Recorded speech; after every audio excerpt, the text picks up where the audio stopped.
குட்டி கண்மணிகளா, ராம் ராம். இன்னைக்கு மாமா வந்து மகாபாரதத்துலேருந்து ஒரு கதை சொல்ல போறேன் உங்களுக்கு. மகாபாரதத்தில் கர்ணன் இருக்காரோ, கர்ணன் வந்து ஒரு பெரிய கொடையாளி. கொடையாளின்னா என்ன, எது கேட்டாலும் இல்லைன்னே சொல்ல மாட்டார். அவர்கிட்ட யார் வந்து என்ன கேட்டாலும் இல்லைன்னு, அப்படி ஒரு கொடையாளி. அது மாதிரிலாம் நம்மளால இருக்கிறது ரொம்ப கஷ்டம் இல்லையா? ஆனால் அப்படிப்பட்ட ஒருத்தரை பற்றி நம்ம தெரிஞ்சுக்கணும் இல்லையா? கர்ணன் வந்து கௌரவர்களோட ராஜா இருக்கான துரியோதனன். அவன் வந்து ரொம்ப ஒரு கெட்ட ராஜா. அவங்ககிட்ட தான் கடைசி வரைக்கும் இருந்தார். துரியோதனன் கெட்டவன், கர்ணன் வந்து ரொம்ப நல்லவன்.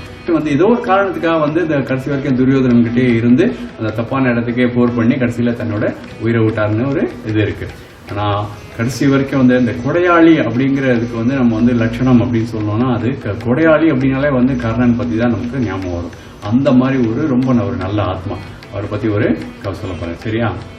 மகாபாரத போர் நடந்ததோனோ கடைசியாக வந்து பாண்டவர்களுக்கும் கௌரவர்களுக்கும் வந்து போர் புரிஞ்சா. போர் நடந்து யார் ஜெயிக்க போறா அப்படின்னு பார்க்கும்போது பாண்டவர்கள் வந்து கிருஷ்ண பரமாத்மா இருக்காங்க. கிருஷ்ணமாச்சி வந்து பாண்டவர்கள் இருக்கும்போது வேற யாரும் ஜெயிக்க முடியாது. பாண்டவர்கள் வந்து ஜெயிச்சுனே வந்தா. போர் வந்து முடிகிற சமயம் வந்துட்டு அப்போ அந்த சமயத்தில் அர்ஜுனன் வந்து கர்ணனை வந்து நிறைய அம்பு விட்டு கீழே தள்ளிட்டான். கீழே தள்ளி அப்போ வந்து அந்த உயிருக்கு கடைசி உயிர் பிரிய போற நேரம்.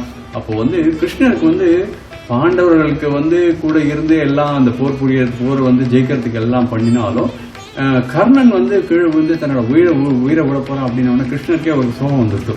மூஞ்சில ஒரு சோகம் இருந்தது. இப்படி ஒரு ஆத்மா வந்து இந்த பூமியை விட்டு போறதே அப்படின்னு சொல்லிட்டு அவருக்கு சோகம் வந்து ஒரு கண்ணில் வந்து ஒரு கொஞ்சம் லேசா கண்ணீர் வந்தது. இதை பார்த்துட்டான் அர்ஜுன் வந்து என்ன இது, நம்ம வந்து கெட்டவாள் தானே நம்ம வந்து இது பண்ணோம், அது உமாச்சி சொல்லி தானே பண்ணினோம், நம்ம அம்பெல்லாம் விட்டு அவனை கீழே தள்ளி விட்டோம். இப்போ வந்து உமாச்சியே வந்து இந்த மாதிரி வந்து கண்கலங்கிறாரு, கர்ணனுக்காக வருத்தப்படுறாரு அப்படின்னு சொல்லி இப்போ அர்ஜுனனுக்கு ஒரு வருத்தமாக இருந்தது. உடனே கிருஷ்ண பரமாத்மா பார்த்துட்டாரு. என்ன அர்ஜுனா, நீ வந்து இப்போ நான் வந்து கர்ணனுக்காக வந்து இப்போ வருத்தப்படுறேன்னு வந்து இது பண்ணுறியா? நீ கர்ணனை மாதிரி ஒரு கொடையாளியை வந்து இனிமேல் இந்த உலகம் பார்க்கறது ரொம்ப ஒரு அரிது, சரியா? உனக்கு நான் வந்து ப்ரூவ் பண்ணி காமிக்கிட்டோமா, வரியா என் கூட அப்படின்னு சொல்லிட்டு என்ன பண்ணார், அர்ஜுனனை கூட்டின்னு போனார். அப்போ கொஞ்சம் தூரம் போயிட்டு வந்து கர்ணன் வந்து இருக்கிற இடத்துக்கிட்ட போனதுக்கப்புறமா வந்து என்ன பண்ணார், நீங்கள் ஒளிஞ்சு நின்று பாரு அப்படின்னு சொல்லிட்டு அர்ஜுனனை ஒரு இடத்துல நின்று ஒளிஞ்சு நின்று பார்க்க சொன்னார்.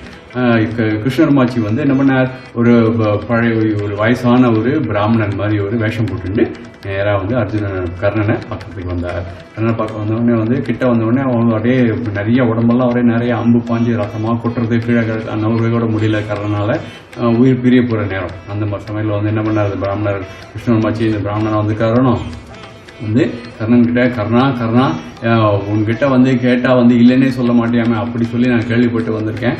எனக்கு வந்து 2 கடுகு அளவு எனக்கு தங்கம் வேணும். நான் ஒரு பூஜை ஒன்று பண்ண போகிறேன், அதுக்கு வந்து 2 கடுகு அளவு இருக்குது, அவ்வளோ சின்னதாக இருந்தால் போதும், எனக்கு தங்கம் வேணும், உங்ககிட்ட கேட்டால் கொடுப்பா அப்படின்னு சொன்னான். அப்படின்னு அதனால தான் வந்திருக்கேன் அப்படின்னு சொன்னான். உடனே கர்ணன் வந்து அப்போ போர்க்களத்தில் இருக்கும்போது வந்து தங்கம்லாம் இருக்காது இல்லையா, கையில் எதுவுமே இருக்காது, அந்த வில்லு அம்பு அதெல்லாம் தான் வச்சுட்டு ஆயுதம் தான் இருக்கும், தங்கம் இருக்காது இல்லையா. அப்போ வந்து கர்ணன் சொன்னார், நீங்கள் வந்து நான் இப்போ வந்து அடிப்பட்டு கீழே கிடக்கேன், என்னால் வந்து நவர முடியல, நீங்கள் வந்து எங்கள் ஆற்றுக்கு போங்க, அங்கே போய் எங்கள் ஆற்று மாமிகிட்ட கேளுங்க, உங்களுக்கு வேண்டிய அளவுக்கு பொண்ணு பொருளும் கொடுப்பான் அப்படின்னு சொல்லி சொன்னான் கர்ணன். கிருஷ்ணமாச்சி கோவம் இந்த மாதிரி நடிச்சார். பிராமணர் வேஷத்தில் இருக்கணும் கோவம் இந்த மாதிரி நடிச்சார். என்ன கொடுக்குற விஷயத்துக்கு இஷ்டம் இல்லைன்னா கொடுக்க முடியாதுன்னு சொல்லிட்டு போக வேண்டியது தானே, அதுக்கு இங்கே போ அங்கே போனேன் அலைய விட்றேன், அதெல்லாம் என்னால் அங்கே எங்கேயும் போக முடியாது, எனக்கு இப்போ வேணும், எனக்கு தங்கம் வேணும், உங்கள்கிட்ட கேட்டால் கொடுப்பான்னு சொன்னால் நீ கொடுக்க முடியாதுன்னு சொன்னால் கொடுக்க முடியாதுன்னு சொல்லிவிடும் அப்படின்ற மாதிரி கோவம் அந்த மாதிரி நடிச்சார். உடனே கர்ணன் என்ன பண்ணான், கொஞ்சம் யோசிச்சுட்டு தன்னோட பல்லில் வந்து கொஞ்சம் தங்கம் ஒட்டிட்டு இருந்தது. அந்த கல்லெல்லாம் வந்து என்ன பண்ணுவான், அப்போ அவ்வளோ வசதி இருந்தது, தங்கப்பல் கட்டிப்பான். பல்லு சரியா இல்லைனாக்கா தங்கத்தை வச்சு அடைச்சிப்பான், அந்த மாதிரி பண்ண வளரணும். அப்போது என்னோட பல்லில் கொஞ்சம் தங்கம் இருக்குது, அதை நீங்கள் எடுத்துக்கோங்க. மறுபடியும் அந்த பிராமணனுக்கு கோவம் வந்து ஜாஸ்தி ஆகிடுச்சு. என்னென்ன பிராமணன் நினச்சா என்ன நினச்சிருக்கேன், நீ வந்து எச்சல் பட்டை வந்து ஒரு எலும்பை வந்து என்னை தொட்டு இது எடுக்க சொல்கிறியா, நீ என்னால் அதெல்லாம் பண்ண முடியாது சிச்சி அப்படின்னு வந்து நடித்தார் கிருஷ்ணர்மாச்சி.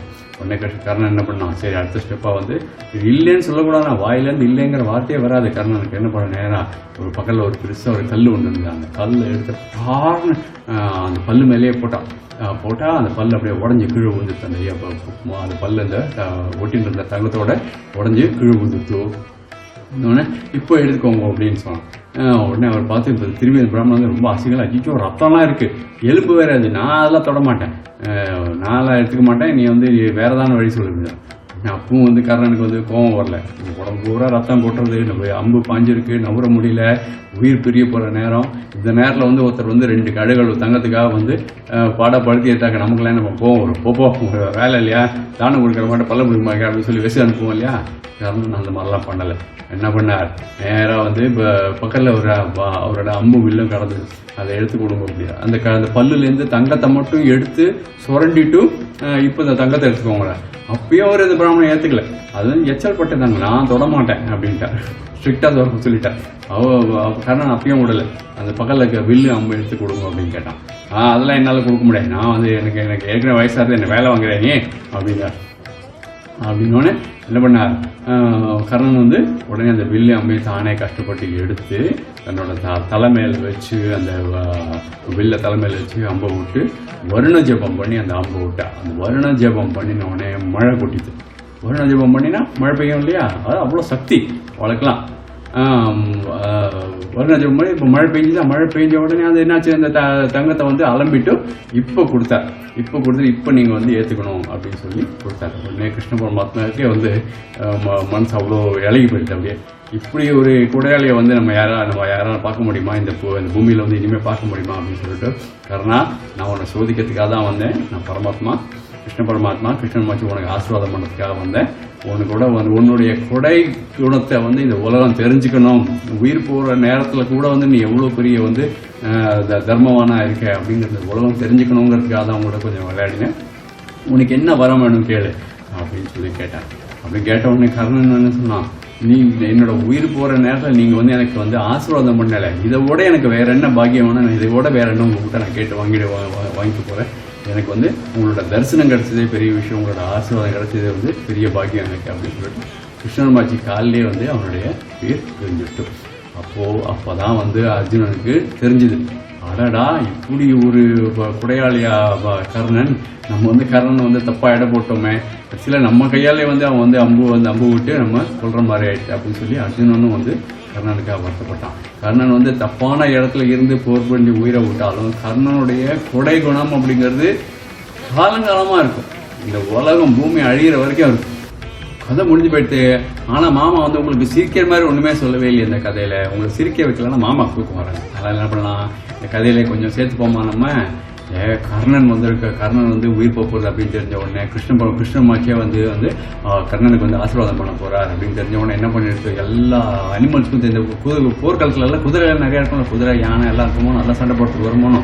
அந்த குதிரை யானை என்ன பண்ணிட்டோம், எல்லாம் கிட்டையும் போய் சொல்லிட்டோம், கிருஷ்ணருமாச்சியே வந்து கர்ணனுக்கு ஆசீர்வாதம் பண்ண போறா அப்படின்னு சொல்லி எல்லா காட்டில் இருக்கிற அத்தனை அனிமல்ஸுக்கும் நியூஸ் பரவிடுத்தோம். கருடராஜா இருக்கிறோம், கருடராஜா பறந்து போய் காட்டில் இருக்கிற எல்லா அனிமல்ஸுக்கும் சொல்லிடுச்சு, இந்த மாதிரி வந்து கிருஷ்ணமாச்சி வந்து கர்ணனுக்கு ஆசீர்வாதம் பண்ணுவார். கர்ணன் வந்து அந்த நேரத்தில் வந்து தங்கிட்ட இருக்கிறதெல்லாம் கொடுக்குறாரு அப்படின்னு சொல்லி நியூஸ் எல்லாம் பரவிடுத்தோம். எல்லா அனிமல்ஸும் ஓடி வந்துடுத்தோம். வந்து எல்லாம் சிங்கம், புலி, ஹிப்போபொட்டமாஸ், யானை, மான், காட்டில் என்னென்ன அனிமல்ஸ் இருக்கோ அத்தனையும் வந்து நம்ம கர்ணனையும் பார்க்கணும். ஏன்னா கர்ணன் வந்து உயிர் போக்குவது, கர்ணனையும் பார்க்கணும். வந்து அதே சமயத்தில் கிருஷ்ணமாச்சி நம்ம தரிசனம் பண்ணணும்னு சொல்லிட்டு என்ன பண்ணிட்டேன், எல்லாமா ஓடி வந்து மெட்ரோ ரயிலில் வந்து நிறுத்தும். எல்லாம் ட்ரெயினும் ஃபுல்லு. மெட்ரோ ரயிலில் ஒரு ட்ரெயின் கூட வந்து மனுஷாளுக்கு இடமே இல்லை. எல்லா அனிமல்ஸும் எடுத்து எல்லாம் செம்ம ஃபுல்லு, இடமே இல்லை. ட்ரெயினாக வருது, எல்லா ட்ரெயின்லையும் அனிமல்ஸ் ஏறிண்டே இருக்கு. ஏறிண்டா இருந்தால் டிரைவருக்கு பயமாக போயிடுது, என்னோட இது அனிமல்ஸ் ரயில் எடுக்குது, மெட்ரோ ரயில் வந்து மனுஷாளுக்கு தானே விட்டா சென்னையில், இது என்னது அனிமல்ஸ்லாம் ஏறி எடுத்து அப்படின்னு சொல்லி பார்த்தா இன்னும் கூட்டம் நிறைய இருக்கு.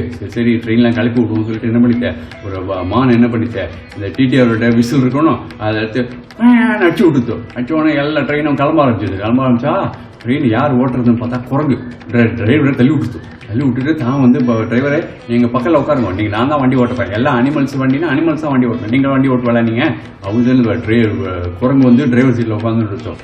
எல்லா கூட்டங்கள் ஒரே ஜாஸ்தியாக இருக்குது, ஒரே நேரத்தில் உட்காரதுக்கு இடமே கிடையாது. எல்லாம் பாதி மறுகாலம் வண்டி மேலே ஏறி உட்கார்ந்துட்டோம். ஒரு யானை நோடித்த கடைசி நிமிஷத்தில் அப்படி இப்படி உள்ளே ஏறி அவனு சொல்லிட்டு பிடிச்சி உள்ளே தள்ளி விட்டு ஏறது பார்த்தது பாரு, கதவு மூடிடுத்தோம். கதவு மூடினா மாட்டின்னு எடுத்தோம். உள்ள பாதி இருக்கு, தும்பிக்கையும் உடம்பும் பாதி உடம்பும் உள்ள இருக்கு, பின்னாடி பெரிய பட்டி வந்து யானையோட இது பின்பாகம் வந்து வெளியில் நீக்கிட்டு இருக்கு. அப்படியே கிளம்பிடுத்து ட்ரெயின். அதெல்லாம் முடியும் இனிமேல நிறுத்தணும்னு சொல்லிட்டு என்ன பண்ணிட்டு குரங்க ரொம்ப அவசரமா என்ன பண்ணிட்டேன், ட்ரெயினை வந்து டிரைவில் போட்டதுக்கு பதில் என்ன பண்ணிட்டேன், ரிவர்ஸ் கியர் போட்டு விட்டுருத்தோம். ரிவர்ஸ் கியர் போட்டா ட்ரெயின் பின்னாடி போயிட்டு இருக்கு. என்னடா அது எல்லா ட்ரெயினும் வந்து எல்லாம் முன்னாடி தானே போகும், பார்த்தா இந்த ட்ரெயின் வந்து பின்னாடி போயிட்டு இருக்குன்னு சொல்லிட்டு அப்போ முன்னாடி ஸ்டேஷன்லேருந்து வந்த ட்ரெயின் வந்து ஒன்று வந்துட்டு இருந்தது. அதை பார்த்து பின்னாடி வருது இந்த ட்ரெயினுக்கு யார் ஓடுறா அந்த ட்ரெயின் அப்படின்னு சொல்லிட்டு அதுக்கெல்லாம் ஒரே இதுவாயிட்டு பயமா போயிடுச்சு.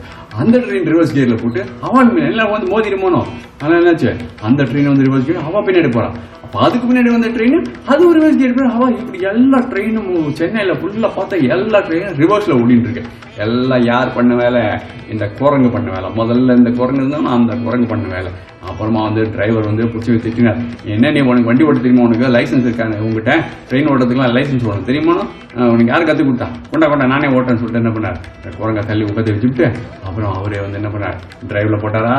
அப்போ தான் வந்து ட்ரெயின் வந்து முன்னாடி போக ஆரம்பிச்சிது. முன்னாடி போக அப்போ தான் பின்னாடி போகிறோம். அவ்வாடா மூச்சு வந்து இல்லைனா பின்னாடி வந்து மோதிருமே, எல்லாம் ஒன்று மோதிட்டுன்னு சொல்லிட்டு அப்புறமா வந்து எல்லா ட்ரெயினும் ஒன்று முன்னாடி போக ஆரம்பிச்சுதா. இந்த மாட்டின்டதாவே இருக்கு. அது போய் எல்லா போஸ்ட்டும் டம்முன்னு இடிச்சுக்கிறது, போய் ஆன்னு கத்திகிட்டே இருந்தது. அப்புறம் என்ன ஆச்சு, ஒரு மரங்கொத்தி பறவை ஒன்று பறந்துட்டே இருந்தது. அதுக்கு இந்த யானை கண்டா பிடிக்காது. ஏன்னா ஒரு வாட்டி இந்த யானை என்ன பண்ணிட்டு அந்த மரங்கொத்தி பறவை மரத்தில் வந்து பொந்து போட்டு ஓட்டை போட்டுட்டே இருந்து பாரு. இந்த யானை வந்து சும்மா இல்லாமல் அந்த மரத்தை போட்டு ஒட்டு ஆட்டி விட்டு அந்த மரங்கொத்தி பறவை பொத்துன்னு கீழே விழுந்துட்டார். அப்போலேருந்து அந்த மரங்கொத்திக்கு போவோம், நீ ஒரு நாள் என்கிட்ட மாட்டுவ பாரு அப்படின்னு சொல்லி வச்சுட்டே இருந்தது. அப்படி பார்த்தா இந்த யானை வந்து என்ன பண்ணிட்டு மாட்டின்னு இருக்கா, இப்போ கம்பார்ட்மெண்ட்டில் உள்ளே போக முடியாம மாட்டின்னு இருக்கு இல்லையா, என்ன பண்ணிட்டு மரங்கொத்தி பறவைக்கு மூக்கு ரொம்ப ஷார்ப்பாக இருக்கும். பறந்து சுருக்குன்னு குத்திக்குது. எனக்கு யாரும் இன்ஜெக்ஷன் போடுறா சுருக்கு குத்திட்டே இருக்குது. என்னை போய் தள்ளி விட்டு என்னே ஈர உனக்கு என்ன பண்ற பாரு. யானை என்னன்னா யாரை குத்துறா, யாரை ஊசி போடுறா, எனக்கு வலிக்குது கத்திட்டே இருந்தது.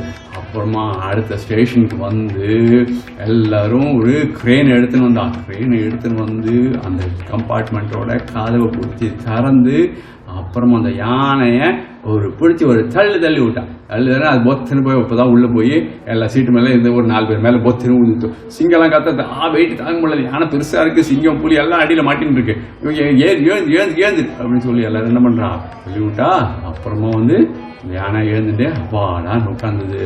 அப்புறமா எல்லாரும் கர்ணனை போய் பார்க்கறதுக்கும் கர்ணனையும் கிருஷ்ணமாச்சி போய் பார்க்கறதுக்கு எல்லாரும் லைனில் நின்று எல்லாரும் மச்சிலாம் தரிசனம் பண்ணிட்டு கர்ணனையும் பார்த்து எல்லாரும் வந்து நமஸ்காரம் பண்ணிட்டு மாதிரி வந்து கொடையாளியை இனிமேல் நாங்கள் எப்போ பார்க்க போகிறோம் அப்படின்னு சொல்லி எல்லாம் ஒரே சோகமாக வந்தது. அதே சமயத்தில் அம்மாச்சி தரிசனமாக சொல்லிட்டார், கர்ணன் வந்து சொர்க்கத்துக்கு தான் போகிறேன், நீங்களாம் கவலைப்படாதீங்க, கர்ணன் ரொம்ப நல்ல மனுஷன், ரொம்ப நல்ல ஆத்மா, சொர்க்கத்துக்கு தான் போவார், நீங்கள் கவலைப்படாதீங்க அப்படின்னு சொல்லி எல்லாரையும் வந்து மனசு தேத்தி அதுக்கு அனுப்பி வச்சார்.